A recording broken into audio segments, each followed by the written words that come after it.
आजपर्यंत आपण इन्स्टामध्ये फेसबुकमध्ये एक ऑप्शन बघत आलो की मेन्शन कसं करावं.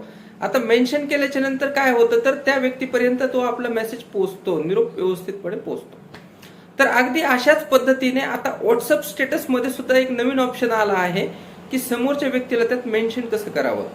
तर मेन्शन करण्याच्या काही पद्धती आहेत. ज्यावेळेस समोरच्याला तुम्हाला रिव्ह्यू द्यायचा आहे, कुणाचा कस्टमरचा बर्थडे आहे, नातेवाईकांचा बर्थडे आहे, तर त्यावेळेला त्या स्टेटसमध्ये तुम्हाला ते मेन्शन करता येणं शक्य आहे. तर नेमकं मेन्शन कसं करावं हे आता आपण बघूया स्क्रीन रेकॉर्डरच्या माध्यमातून. थँक्यू. तर आता व्हॉट्सअप स्टेटसमध्ये मेन्शन कसं करावं आपण हे प्रत्यक्षात बघूयात.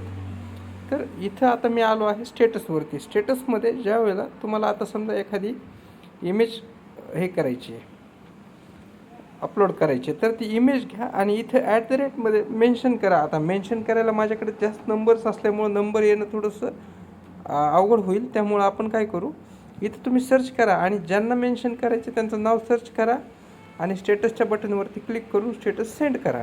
त्यांना ते मेन्शन होईल. तर अशा पद्धतीनं तुम्हाला तुमचे ग्राहक, तुमच्या कस्टमरचा ज्यावेळेस बड्डे असेल किंवा अजून काही गोष्टीसाठी किंवा एखाद्याला रिव्ह्यू द्यायचा असेल त्यावेळेस ह्या @चा वापर करा. थँक्यू.